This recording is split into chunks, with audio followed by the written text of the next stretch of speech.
Andy, just following on from team successes, I just saw a comment that I thought I'd share, which is quite nice. We have a team chat dedicated to calling out successes, but to also organise social things and have fun. Brilliant.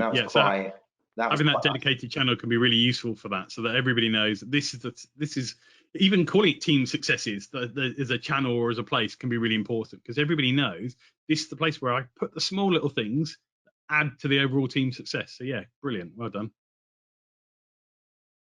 All right, got some questions that have come through, so we'll see what we can do in the time frame. Any advice if I have tried to create a space for team bonding and my manager hijacked with a team meeting agenda and doesn't see the benefit of the team side of things? Curious. Okay. So I would wonder about why they thought they had to hijack it. Maybe they didn't create enough space in order to get the information across, or whatever was going on in there. The other thing as well is about defining and keeping the boundaries. A lot of this stuff has to do with boundaries. Giving feedback about the fact that this was supposed to be about team boundaries, and actually what I noticed you started leading on to was some meetings. In the future, could we keep that to another meeting and allow the team bonding bit to happen? Because we want this to be a bit of a safe space that we can kind of bond together, rather than it being about work. Maybe it's a no work discussion zone. You create within the team a zone where you're able to do that.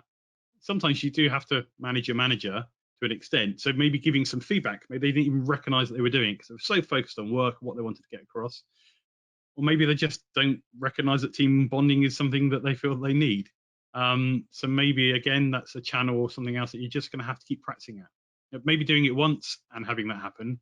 But if they keep repeating it, then again, it's all about the feedback. There's a really good feedback model, which is all about giving feedback effectively, which is if you just tell the person what you saw or heard them do, and that your interpretation of what you saw or heard, and therefore what the impact was, quite a lot of people don't necessarily realize.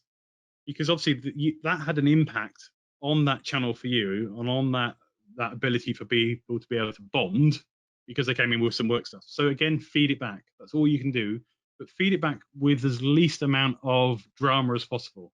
You didn't, you ruined the thing because you did this or you came in with that. So therefore, just stick it to, look, this space is for us to bond. Can we make it a work-free zone next time? And we just talk about everything that isn't work, so we get to know each other. Maybe we can tell each other 2 things about us that nobody else knows, that kind of stuff. And we'll keep this as a work-free zone, can't we? Another question here's come up a couple of times actually.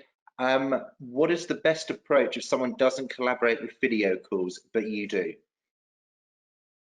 Again, some people are really shy with video calls. They don't like to see themselves quite often, is one that comes up. So when I've had people that have been supporting me, assistants on some of the programs that I run, we always ask them to have their video on. And there's always been one person who has been particularly shy about having their video on. And I was just sort of chatting to her about that. And it's literally because she doesn't like to see herself. So hiding that self view can be really, really useful for some people, so they're not constantly seeing themselves up in there.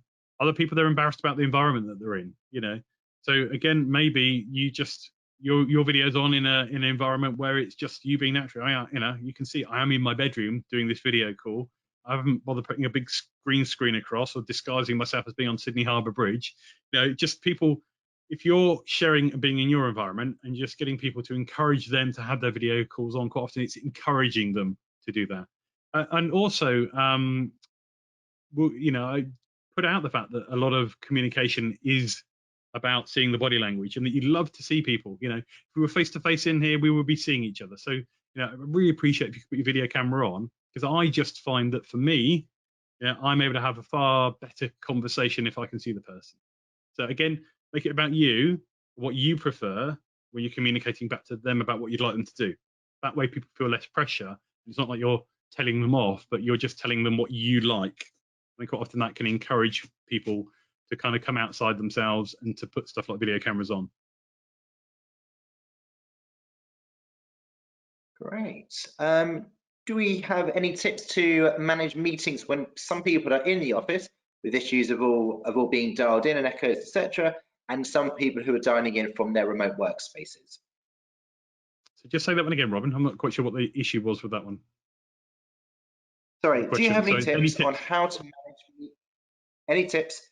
to manage meetings when some people are in the office, so they've gone back into the office, and then there are still some people who are working remotely, and just issues with having to start people in and with echoes and sound issues like that? Oh, I see. Again, headphones are usually quite useful for things like echoes to get rid of that. Particularly if you've got people working near each other, it maybe encourage use of headphones. That can quite often get rid of things like the echoes. Yeah, I've definitely been in some meetings, and I've got trainings coming up where you have some people and they're sat around a table in their environment, in their surgery, in their workplace, or in their organisation, and you've got other people who are then individually on a call. Again, it's just about encouraging people to use um, their IT effectively. So again, if you're getting echoes, again, just highlight that, or just mute everybody and get people to unmute themselves before they talk. So just some simple Zoom rules, a bit like when this call started, Robin set out some ground rules, in terms of this is how you do the tech, this is how you do the thing, and just setting that little bit, have somebody control that bit, or the host of the meeting, just do right a few things before we start. It's great if we can mute everybody because we don't want the echoes, because that can just get annoying, can't it? And then at the same time, when you want to talk and have a conversation, then you unmute yourselves and then you come in. You just have that method set up, or have a facilitator of the meeting. Have a maybe somebody who takes turns hosting it and facilitating it. That way, if you've got 30, 40 people on the call, and people want to come in, they can do the literally wave their hands up and put them up, or they can use the technology to raise their hands, and then you just bring people in at the relevant time, but you keep everybody else muted. And that way you don't get a lot of the crossover chat and the stuff where it comes out through the speakers, back in through the microphone, and you can then get that horrible echo. Because there's nothing more ineffective than not being able to hear people properly, because it makes the content gets lost and everybody just focuses on the really bad IT. So again, it's a bit of practice and suck it and see, but ground rules and maybe having a meeting facilitator can work really well. Great, and just following on from that one, how do you, so just you've got groups in different places, some in the office, some in there. How do you get the best out of it in terms of mastering like a blended meeting? So again, it depends on what the blended meeting is about, because quite frequently, if you want to bring people in and you've got the environment, so I've worked in organizations where, again, you will have half a dozen people sat in a meeting space involved in the meeting. You've got individual contributors or other people from other organizations. Again, a host or facilitator, it can work so much more effectively if you've got somebody who has control of the meeting. By control, what I mean is they're bringing people in. So therefore, they're the person that goes, right, cool. Now can we hear from you, or can we hear from this person? Let's go over to this organisation. I can see you've got a question that you're waving your hand. So having somebody who's set there to facilitate the meeting can be really useful. It's like having a chairperson to the meeting, and whoever's chairing the meeting and just allowing the meeting to keep flowing can mean that everybody then feels like it's a really, really useful use of their time. Otherwise, it can all get a little bit too freeform, and you end up people getting sort of cross-chatting in an office environment, and then people feel they're not picking up on what that is, and so forth. So you want to allow people to kind of feel brought into the meeting, and quite often having a host to do that is, I thoroughly recommend having facilitators and hosts for meetings, because it's not just to, like Robin's doing here, host the meeting from a technical perspective. It's also just to allow everybody, to have their 2 minutes, to have that agreement of, if it's in a huddle, right, you got 30 seconds, you got your minute, and they just keep everything on track. When it's on track, then people often feel that they get the opportunity to share. So yeah, facilitators is what I would say if you've got the opportunity. Maybe take turns doing it, or for the first ones, find the one or two people who are good at doing that, and then allow them to rotate around so everybody feels part of it. Well, I hope those answers helped with that question follow up. Got another one here. Probably time for a couple more questions, to be honest. I work in an office where there is too much chat normally. Now, we don't really talk together as a team, but they like the idea of a 15-minute tea break, but they don't want to encourage too much chat when they're back in the office. Do you have any advice on that?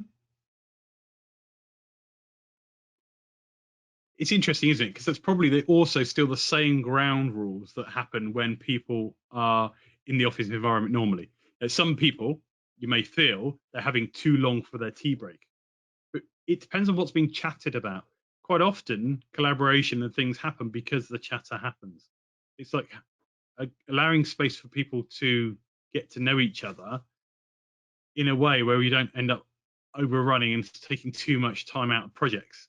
And that's a really difficult balance. I would say that that's a massively, it depends, because the T space, whilst it's probably about non-work stuff, also allows people's work relationships to improve. So they're going to have a far better bit of collaboration. So sometimes spending time easing off on the, you've been more than 15 minutes having a chatter, allows actually probably for greater flow and a lot more collaboration between those two people. Now, it might be they just know each other and like to have a good natter, and chat over a cup of tea.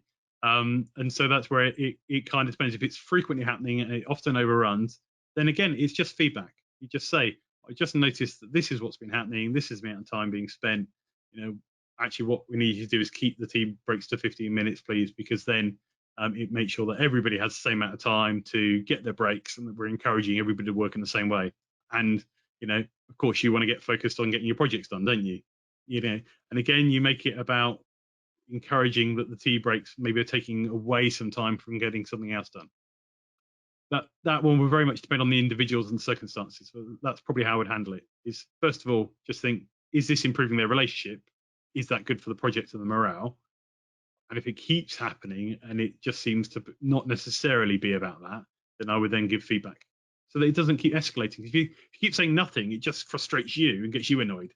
And then when you see that person, it becomes a constant reminder. So communicate about it. Communicate what you've seen, what you've heard, what you've noticed, what your interpretation about that, and the impact that maybe that has on the project. Because if that person says, "Oh, I've never get time to finish everything," well, I'm just really curious, because I've noticed you're spending 25 minutes on tea breaks rather than 15 minutes. I wondered if that 20 minutes would help you get more done each day, because that's over an hour each week, isn't it?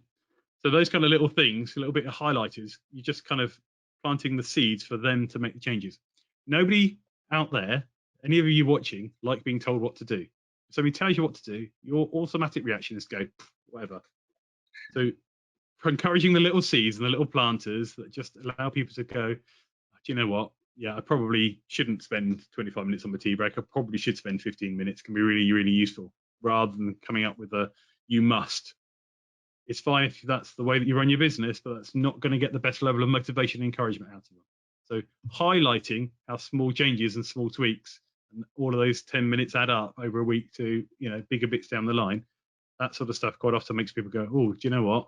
Yeah, I've said I've not got enough time, but each week I'm spending an hour. That's it's 4 or 5 hours a week. That's an extra half a day I'm now gaining because I'm not spending 10 minutes extra on a tea break. Some of you are now thinking about, oh, maybe I'm spending 10 minutes extra on a tea break. You can get back half a day a month, do you know? Not you, Robin. Sorry? Not you, Robin, I'm sure. No, not at all. Yeah, that person did just comment a thank you, so that was really helpful, so I appreciate that. Our final question for this afternoon, it's about going back to the office. So any tips of being involved and not feeling left out when some people are working in the office and are able to speak directly to each other, whilst others are at home and feel they're missing out on what's going on back in the office? Yeah, that's a really, really tricky one, isn't it? To think about how do you ease yourself back into that environment. The only thing I would say is, one, it's the social channels. So make sure you're still having those social meetings, and just talk to them and go, do you know what? I'm feeling left out. And admit that to, the groups, and put it out there into those social channels. When stuff happens, do you know what? Can you just share it with us? Because, everybody else that's working remotely will just really appreciate knowing what's going on, because we're not able to be with you at the moment for whatever reason. So let's not make it about work stuff. Also share the things that are happening in the office. Tell us about, the people that are coming back. Tell us about, which things are happening locally. Make us feel back involved with, as if we were in the office. We have a little bit of the chatter and the things that you might discuss, and just admit that to other people. Let them know that it's not like that. It's tricky. I can't necessarily answer that environment because I've been out of that environment of working in an office for such a long time. I'm quite used to working remotely. What I've been less used to is working remotely in an environment with everybody here at the same time. That's been the thing that I've had to adjust to. And again, that's eased as schools and childcare and all those kind of things have started to go back. But at the same time, just admit to the people around you that you are finding it tricky to keep going with that kind of stuff. So even if you don't end up with a video call with the sort of chatter once a day or as a tea break, or maybe actually promote a virtual tea break. As somebody mentioned earlier, your 11 o'clock bit is the space where everybody can just log online, and it's as if you're, out there at the cafeteria, or, having that kind of bit of a virtual lunch, where it's okay for everybody to rock up with their, their salads and their things and just have a natter. Make it a virtual something, so that the people in the office are also logging on to the people who are remotely in there, and everybody starts to build that rapport from an environmental perspective back up. Because I think that will make a big difference for when you get the opportunity to go back into the offices as well.